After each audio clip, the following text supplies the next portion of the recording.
What's good? Yo, what's up, y'all? Checking in over here at the Mac Garage with my bro Harry. I'm Rico Nichols, and I'm just going through my kit with y'all real quick. That's cool. All right, y'all. As you can see, I got something kind of weird going on over here. I'm endorsed. I play Time and drums. I'm endorsed by Remo. I play Remo. Drum heads, zildjian cymbals, best cymbals ever. This thing right here, crazy. Have a little 10-inch splash, effect splash. You can hear this. It's stacked right here, but you can't have it. Amazing, I know, but you can't have it. But nah, over here, I just did something simple, basic, little fast crash, zildjian. 18-inch fast crash with a 19-inch projection. It's just something quick, something quick. And of course, 15-inch hats, light hats. These are crazy. Yeah, nothing crazy, just keeping it simple. I have a 10-inch rack right here, a 12. This is a 12 actually. Yeah, I'll let you hear this one. Something just quick, something I like to, accent little things here and there, whatever. And 16-inch floor tom, 22-inch bass drum, 14-inch snare. It's pretty crazy. But yeah, nothing major. Just keeping it real simple, whatever for this video. Yeah. I love my drums. I love Time and drums. I love zildjian. I love Remo. Everything is dope. What's going on, everybody? My name is Henry McDaniel, and this is the Mac Garage. Today we got my good friend Rico. How you doing today, man? Good, Right. We recorded this last time. I didn't ask him. How you doing today, man? I'm good, man. How you doing, bro? Glad to hear That's that. good. I'm doing pretty good. It's been a long day, but we're getting through it. Yeah, all right. So Rico's the drummer for Kendrick Lamar. And, I got to tell our story. Me and this guy go way back. We got testimonies. Yeah. We got a bunch of stories that will probably shock you. But, hey, we've grown. We became stronger. We really turned into men out here in L.A., like real talk. Definitely. But when I first met this guy, I didn't really know him, but I heard of him, rather, back in Chicago. We're both from Chicago, so I met him. I heard about him when I was back home.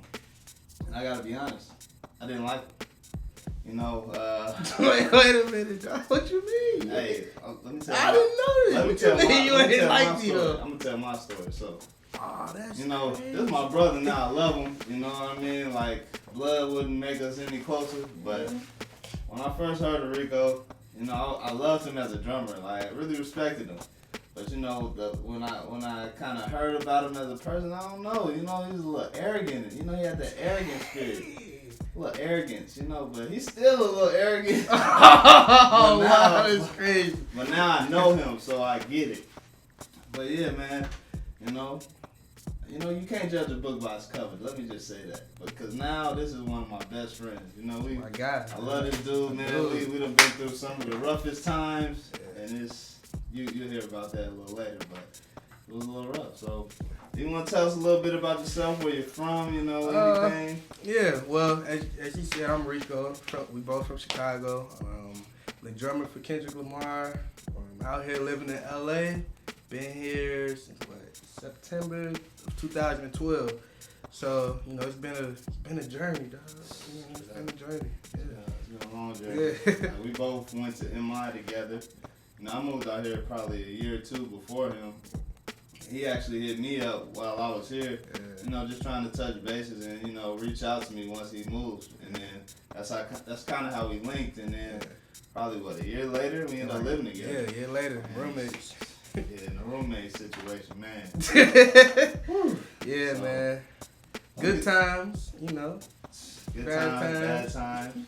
And we made it through. Definitely made it through, but, one thing, we definitely want to talk about is just, it's cool to have, the opportunities that we've had to tour and travel and, see the world, play with major artists, but it's definitely not all it seems to be. It's a lot of things about the business that isn't as glamorous as it looks. And we've been on major tours and come home and 2 months later, we were broke. Trying to take care of expenses, bills, living beyond our means at times, not really having the maturity to know, the certain situations that we shouldn't put ourselves in. And it's definitely a learning process. So that's definitely one thing I want to talk about. Like, for you, do you have any advice to give on that? Man. 'Cause I can talk all day. Man, all I'm going to say is, I'm going to keep it real, like how all the big homies used to tell me. For instance, big homie Tony Russell, what's up, bro?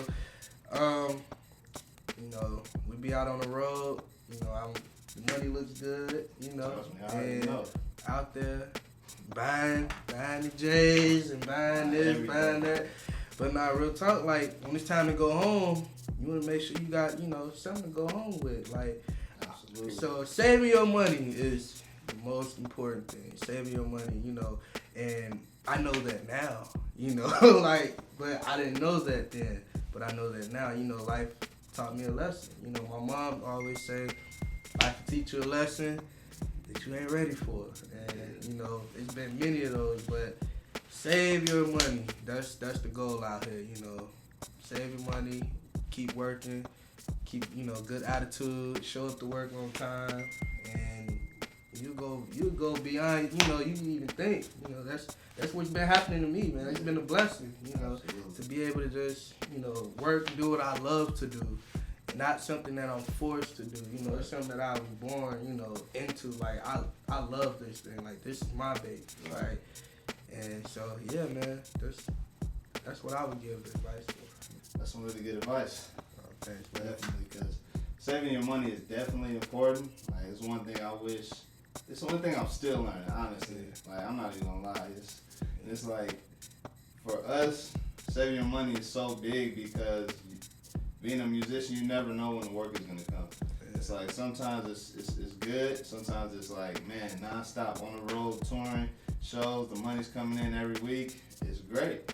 But then as soon as you stop, that dry season, it hits you hard.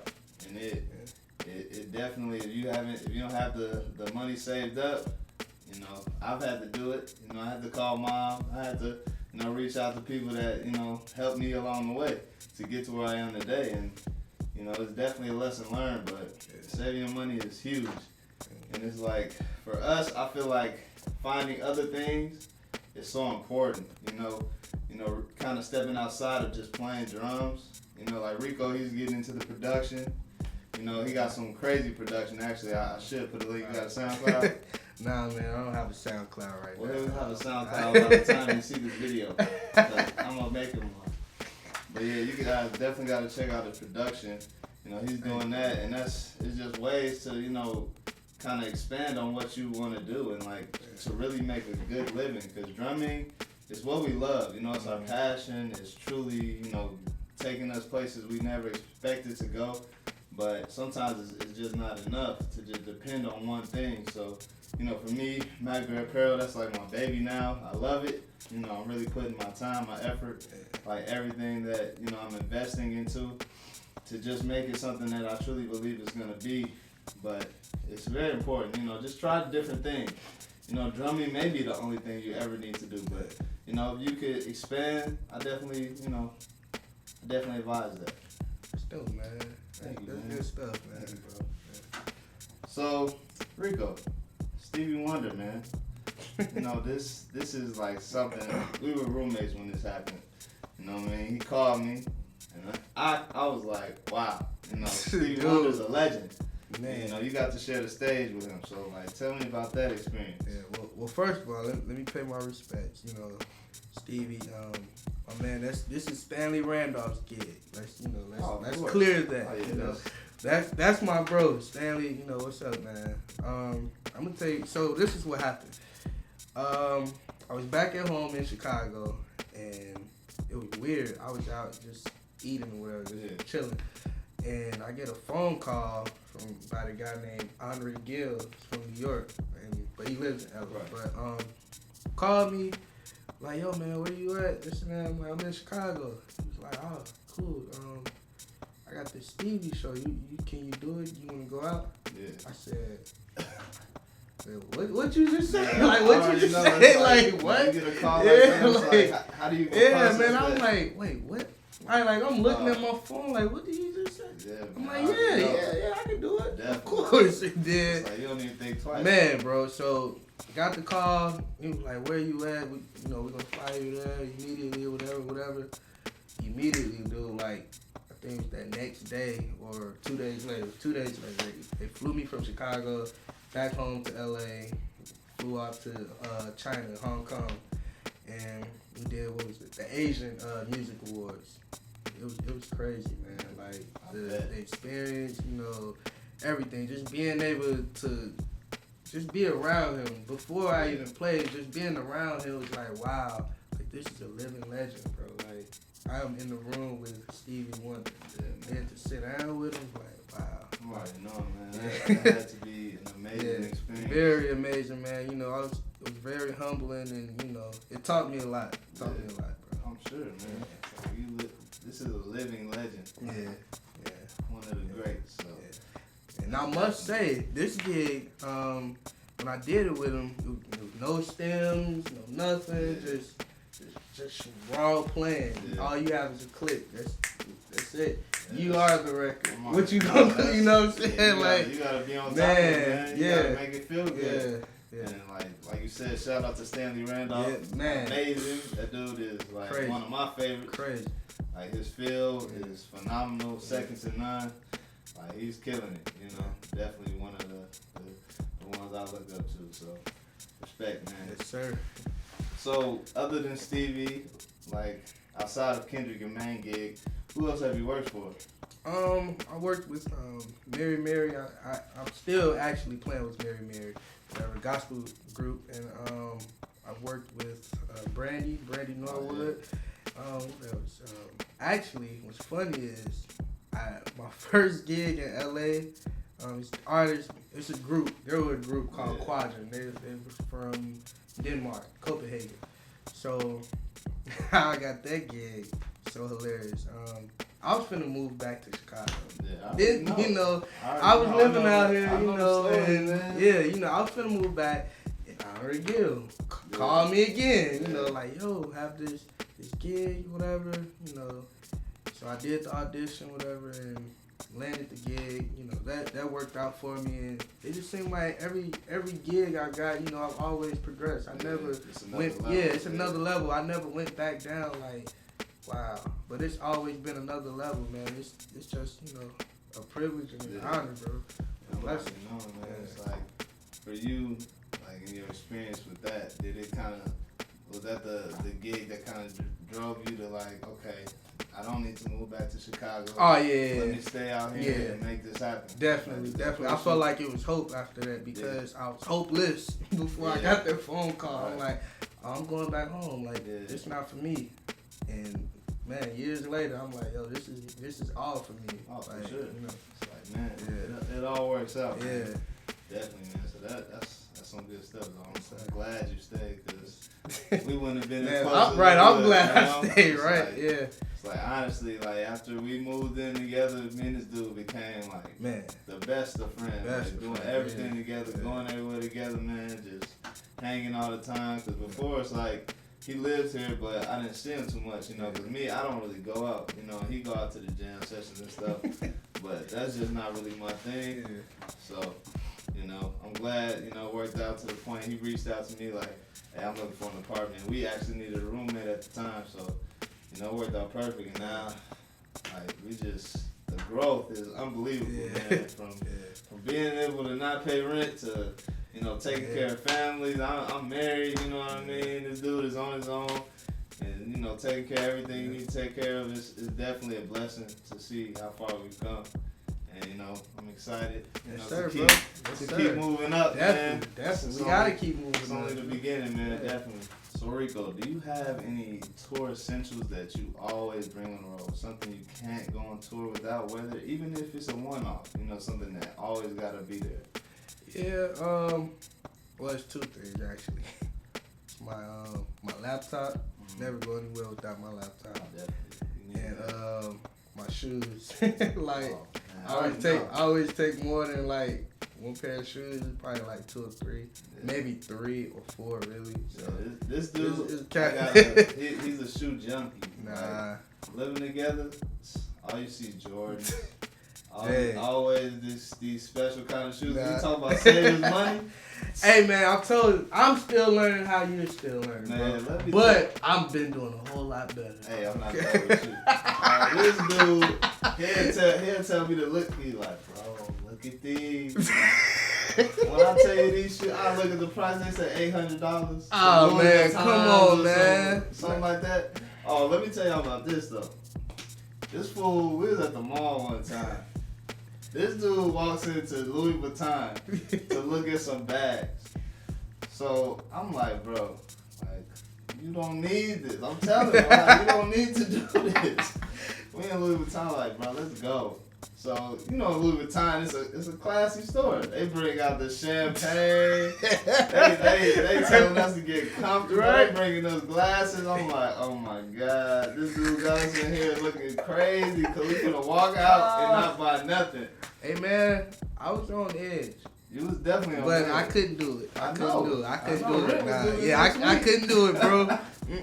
Yeah, dog. Yeah, this dude, he lives on edge. Wait, for real. remember the guy actually brought out the wine though? We were gone like, no, it was champagne. Yeah, he brought out champagne. We in the store, this dude like, we gotta go. Let me get you guys a glass of champagne. I'm like, oh my God. I'm like, we don't need to be here. Any store you walk in and they bring you champagne, and you just in there looking? Yeah. You need to go. Yeah, I'm at it. Yeah, man, that was a good time, bro. That's funny. Shoe junkie. Hey, man. Well, he just like clothes in general, but it's all good. Now he can rock the MacBear Apparel, you know? You know what I'm saying? It's a little plug. So, for you, you know you're one of my favorite drummers, personally. Oh, thanks, bro. I'm gonna get to your head. No, I appreciate it, bro. That's humbling, man. Yeah, so this is like, he's one of my favorites. I love your approach. You know what I mean? You definitely approach music, and it's just very musical. You know, you approach things differently from most drummers that I know and that I've seen. So, what would you say your approach is? Man, honestly, like, no one ever like really asked me that question. Yeah, it's crazy, but I don't really have like a certain technique or way of saying this, so it may sound crazy what I'm about to say. Just, you know, so like, it's natural. For me, it's like whatever music it is or whatever, like, I listen to the music, you know, study it, whatever, but I picture myself, it's weird, I picture myself like in a maze trying to get somewhere. Right. But, you know, you never stop. Like, don't stop, because if you stop, that's it. Yeah. You know, you got to keep going. So my approach is like, I want to be inside the music, you know, like digging, like what's going on, like, you know what I'm saying? And just try to make sure I'm not in the way, make sure I don't bump into this wall, bump into that wall, you know, clash here, clash there, but still like be in there, but make your way around. That's my way of thinking of approaching the music. Crazy. You know, like I'm still in that. That's my way. It's just a thought thing. Like, I'm about to be in a maze every day from here on out. Straight up. Man. Yeah, that's just my way of doing it. That's fire though. That's definitely big, bro. Definitely dig that. So we'll end on this, man. You know I gotta talk about it. You know what I mean? Broke hand, the one hand bandage. Oh man, what's up, man? So let me first tell y'all what happened. This guy, you know, he broke his hand. I'm not gonna say how, but he broke his hand. So, you know, he broke his hand, and he ends up having to go do a show. And absolutely slays the show. I mean, like, kills it. The video almost went viral. This dude smashed this show with one hand. His left hand. He's right-handed. Man. So you gotta talk about that. Well, I just put it like this. You know, I wasn't going to do the show initially.